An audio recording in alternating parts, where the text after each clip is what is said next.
चलो, तो आज तुम लोग को बताते हैं ना कि हिंदू मुसलमान एक ऐसा समय था ना कि हिंदू मुसलमान में इतना एकता था ना। जैसे एक घर में दो भाई का कैसे रहता है कि पड़ोसी से झगड़ा होता है तो दोनों भाई एक हो जाता है, भले कितना ही दुश्मनी रहे लेकिन एक हो जाता है ना। Yes sir. हो जाता है ना। तो एक ऐसा भी समय था भारत में जब हिंदू मुसलमान एकदम एकदम एकजुट थे, मतलब इतना एकजुट थे कि कोई मतलब इनको लड़ा अलग करने का बात तक नहीं होता था।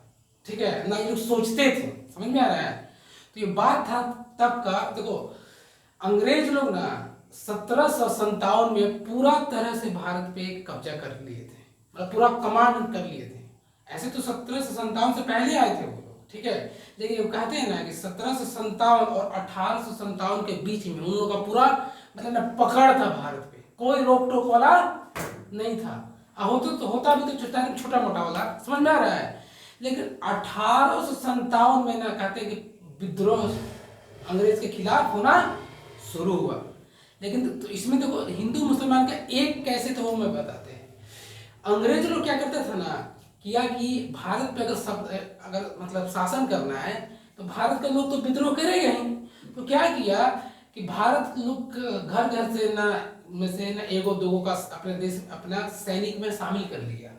अब मान तुम्हारे घर में, तुम्हारे घर से एगो लड़का का किसी का ले लिया, अपना सैनिक बना लिया, तो तुम आके अंग्रेज का सैनिक से मारपीट करेगा, मारेगा उसको, गोली मारेगा? नहीं ना मारेगा। कोई विद्रोह ही नहीं करता था, क्योंकि घर एक आदमी वहां नौकरी कर रहा है अंग्रेज के अंदर में, तो क्या विद्रोह करेगा।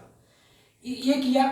तो क्या करते थे ना उन लोग, जो गोली मतलब कारतूस, मतलब समझ में, बंदूक का गोली, उन बंदूक का गोली जो बनता था लोग ना, उसको ना मतलब गाय का चर्बी और सुअर का चर्बी उसमें इस्तेमाल होता था कारतूस में। समझ में आ रहा है?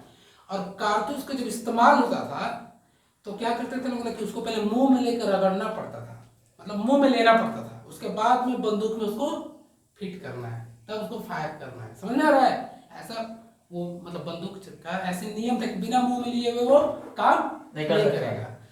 तो क्या करता, ऐसे ही कोई विद्रोह नहीं करता था। 1757 से 1857 तक कोई विद्रोह नहीं करता था। लेकिन एक सैनिक आया, ठीक है, क्योंकि सैनिक लोग कभी सोचता ही नहीं था कि क्या चीज से बना है, क्या है, विद्रोह करना है, मतलब क्योंकि वो तो अंग्रेज लोग बहुत ताकतवर समझते थे, और था भी, समझते थे क्या थे, था भी अंग्रेज लोग ताकतवर। तो एक सैनिक लोग में था मंगल पांडे। क्या नाम था? मंगल पांडे। देखो नाम से ही मंगल पांडे थे, मतलब पांडे जी थे। पांडे मतलब ब्राह्मण, एकदम ब्राह्मण। तो मंगल पांडे को पता चला कि हम लोग ब्राह्मण हो के हम इसको चर्बी से बनाए, इसको मुंह में लेंगे, वो भी किसका चर्बी को लेंगे? गाय, जो गाय को एकदम माता माना जाता है, उस माता को चर्बी को अपना मुंह में लेंगे, ये तो घोर पाप करवा रहा है। ठीक है, मुसलमान को भी समझाया गया, देखो हम लोग को गाय से लिया जा रहा है, सुअर से का चर्बी से हम लोग का मुंह में लिया जा रहा है। तो धर्म धर्म की बात आ गया। तो जब दोनों का धर्म का बात हो गया तो यहाँ हिंदू और मुसलमान क्या हो गया? एक हो गया। क्या हो गया? एक हो गया। और अंग्रेज लोग से विद्रोह किया कि नहीं, ये गलत बात है, ऐसा नहीं होना चाहिए। तो अंग्रेज लोग सुनेगा, एगो सैनिक करके मान कान के नीचे दो लगा दिया होगा, ऐसा मतलब ऐसा हुआ होगा। ये लोग पूरा सोच लिया कि नहीं, अब तो हम लोग बंदूक ऐसा चलाएंगे नहीं और ऐसा चलने भी नहीं देंगे, ऐसा नियम होगा ही नहीं कि गाय का चर्बी से कारतूस का इस्तेमाल हो। समझ में आ रहा है? Yes sir. उन लोग पूरा विद्रोह कर दिया। तो विद्रोह के ऐसा विद्रोह किया, सिर्फ नहीं कि सिर्फ बोला, आग्रह किया, मतलब हिंसा, हिंसा भी किया, अहिंसा भी किया, मतलब सब चीज किया, मारपीट जो भी समझ लो। उन लोग सबसे पहला विद्रोह किया, मतलब तुम समझ जाओ कि विद्रोह ऐसा किया कि मेरठ में ना उन लोग लड़ाई करता है, पता है, और मेरठ पे लड़ के मेरठ को जीत भी लेता है अंग्रेज से, मतलब अंग्रेज से छीन लेता है। सोचो, ऐसा लड़ाई करके मंगल पांडे लोग मेरठ को कब्जा कर लेता है अपने अंदर में। समझ में आ रहा है? पूरा जेल को तोड़ के अंग्रेज लोग का आसन, पूरा सैनिक को बाहर निकाल देता है। उसके बाद कॉन्फिडेंस आ जाता है कि इस मेरठ जीत लिए अंग्रेज से।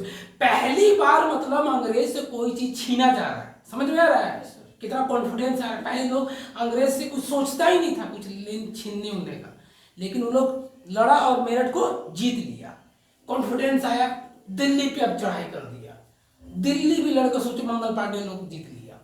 समझ रहे हो, मेरठ भी जीता, दिल्ली भी जीता, यहाँ तक भी सब चीज ठीक चल रहा था। अब सोचा प्लानिंग किया, पूरा झांसी उसी रानी लक्ष्मीबाई, रानी लक्ष्मीबाई, चलो अंग्रेज से पूरा एक साथ लड़ते हैं, पूरा इंडिया ही ले लेते हैं। लेकिन लड़ा लोग, लेकिन बात है अंग्रेज लोग ही हरा दिया भारत लोग को, मंगल पांडे सब, रानी लक्ष्मीबाई को। हारने का कारण था कि इन लोगों के पास उतना, मतलब इन लोगों के पास तलवार से लड़ता था, वो लोग बंदूक से लड़ता था। बताओ, समझ में आ रहा है? कहीं जाना रहता था, लोग घोड़ा से जाएगा, ये लोग गाड़ी से जाएगा। कोई इन्फॉर्मेशन देना रहता था, ये लोग क्या फोन से कर देगा, ये लोग भेजेगा सैनिक को, कहीं हमला कर रहा है तो वहां पर सैनिक को बुलाना है तो जाएगा, वो गुप्तचर बताने के लिए लेके आएगा, ये लोग फोन ही कर देगा सीधा, गाड़ी पे गाड़ी सैनिक आ रहा है। तो ऐसे मतलब समझ, संसाधन की कमी से उसमें भारत आजाद नहीं हो पाया। नहीं तो 1857 में ही देश आजाद हो जाता, समझ में आया?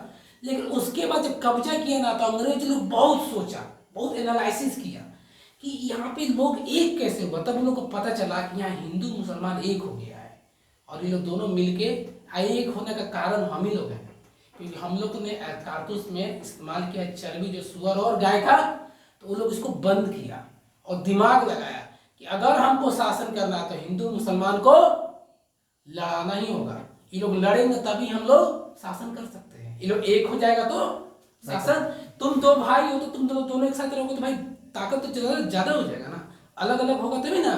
तो रावण कैसे हारा था?